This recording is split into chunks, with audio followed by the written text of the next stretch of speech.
নমস্কার বন্ধুরা, আজ তৈরি করব চিংড়ি মাছের মালাইকারি। রোজ তো কড়াইটা গরম দেখায়, আজকে কিন্তু চিংড়ি মাছটা ভাজতেই শুরু করে দিয়েছি। চিংড়ি মাছ কিন্তু অলরেডি ভাজা হয়ে গেছে।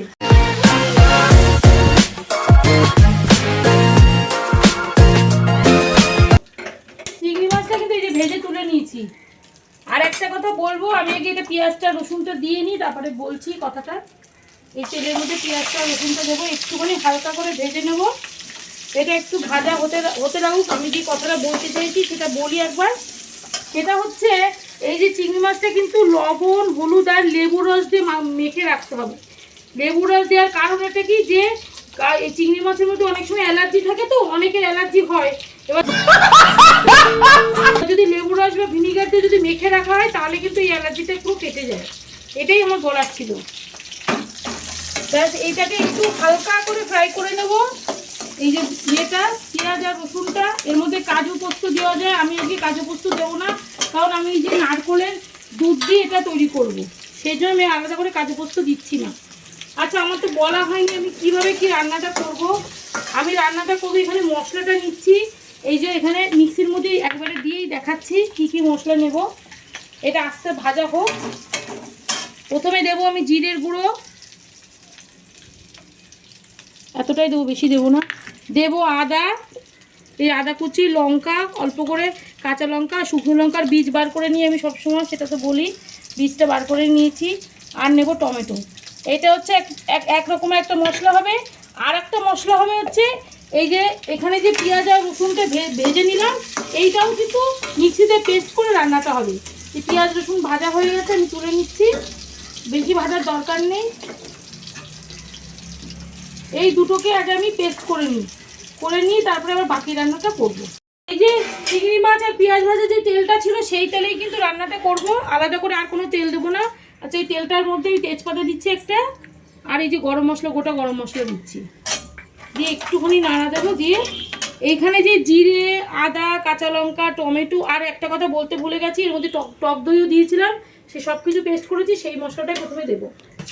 এত এক্সাইটমেন্ট কেন? আস্তে আস্তে বলো না, তুমি খুব তাড়াহুড়ো দেখাচ্ছ, একটু আস্তে আস্তে বলো, বুঝলে মা? ঠিক আছে, পাবলিক তোমার কথা শুনবে, চাপ নেই। এইটাকে একটুখানি ভেজে আছে, এর মধ্যে একটুখানি চিনি বলছি, লবণটা দিয়ে দিচ্ছি। আস্তে আস্তে, তাড়াহুড়ো কেন করছো? আস্তে আস্তে বলো। এতটা লবণ দিচ্ছি, আর তাড়াহুড়ো করবোই না। হ্যাঁ, তাড়াহুড়ো করলে ভুল হবে, আমার ভিডিও ভুল হয় তাড়াহুড়ো করলে। এটাকে একটুখানি ভেজে নেব। এখানে যেহেতু কাঁচা টমেটো, টক দইটা দিয়েছি, তো ওই কাঁচা ভাবটা কেটে গেলে তারপরে এখানে যে পেঁয়াজ রসুনটা ভেজে যে বেটেছি, সেই মশলাটা দেব।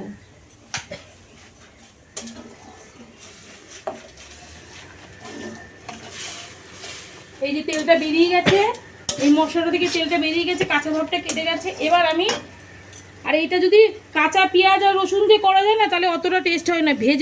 ভেজে বাটলে সেটা টেস্টটা বেশি ভালো হয়, সেই জন্যই ভেজেই করেছি। আর আমি তো বললাম যে কাজু কিশমিশ এখানে কিছু ব্যবহার করছি না, পোস্তও দিচ্ছি না, শুধু নারকলের দুধটা দিয়েই করছি মালাইকারিটা। আর পেঁয়াজ রসুন ব্যাস, আদা, কাঁচা লঙ্কা যা যা দিলাম। এবার এই বাটিটা একটু ধুয়ে নেবো। এই যে দুধটা দিয়ে ধুচ্ছি, আলাদা করে তো আজকে কোনো জল দেবো না। এখানে যে দুধটা আছে, এটা দিয়ে ধুয়ে মশলাটা বাদ দিয়ে দিচ্ছি এর মধ্যে। এটা কিন্তু পেঁয়াজ রসুন ছাড়াও করা যায়, কিন্তু আমার বাড়িতে একজন আছে, সে আবার পেঁয়াজ রসুনের রান্না বেশি পছন্দ করে, তার জন্যই করা। আর বন্ধুরা যদি এটা শেখার থেকে, তাহলে শিখতে পারবে যে পেঁয়াজ রসুন দিয়েও করা যায় মালাইকারি। এটা অনুষ্ঠান বাড়ির মতোই খেতে হবে। কালারটা দেখে বোঝাই যাচ্ছে এটা কেমন কালার হবে। এবার এটাকে ভালো করে ভাজবো, আর একটুখানি এর ভেতরে চিনি দেবো। কি ঝাঁজ দেখেছো? আমি আর মা হাঁচি কাশি দিয়ে মরে যাচ্ছি। এই যে এইটুকু চিনি দিচ্ছি, পরে লাগলে দেবো। দিয়ে এবার এই মশলাটা ভালো করে ভাজবো, ভেজে তারপরেই নারকেলের দুধটা দেবো। ভেজে নিয়ে দেখাচ্ছি তাহলে। মশলাটা ভালো করে ফ্রাই করা হয়ে গেছে, যে তেল ছেড়ে গেছে। এবার আমি চিংড়ি মাছটা দিয়ে দিচ্ছি, এখনই দিচ্ছি, কারণ এই দুধটা ভালো করে চিংড়ি মাছের মধ্যে ঢুকে যাবে, রসটা যাতে পুরো মিশে যায় ভালো করে চিংড়ি মাছের সাথে, সেই জন্য এখনই দিচ্ছি। দিয়ে এই যে একটু নাড়াচাড়া করেই তারপরে দুধটা দিয়ে দেবো।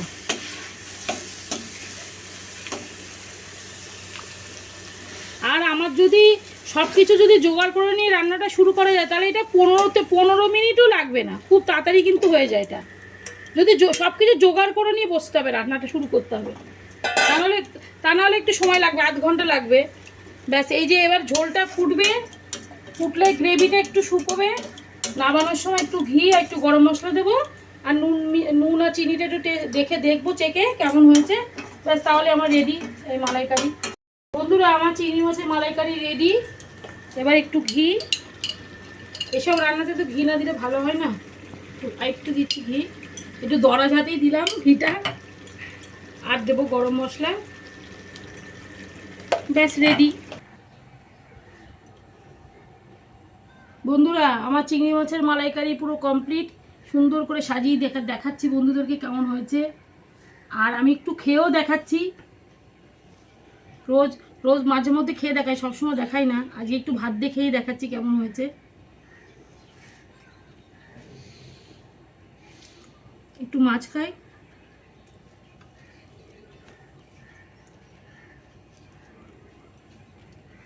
পুরো ওই মালাইকারিটা পুরো অনুষ্ঠান বাড়ির মতো খেতে হয়েছে। একবার বানিয়ে দেখতে হবে, তাহলে বুঝতে পারবেন যে কত সুন্দর হয়েছে। শুধু পেঁয়াজ, অনেকে বলে যে নিরামিষ মালাইকারি খেতে ভালো হয়, কিন্তু আমিষের মালাইকারি মানে পেঁয়াজ রসুন দিয়েও কিন্তু মালাইকারি খেতে দারুণ হয়। আর আমার এই রান্নাটা যদি ভালো লাগে, ভিডিও বলবো না, রান্নাটাই আজকে বলবো, রান্নাটা যদি ভালো লাগে তাহলে একটা লাইক, শেয়ার, কমেন্ট আর সাবস্ক্রাইবের অনুরোধ রইল। টাটা, বা হাতে করলাম।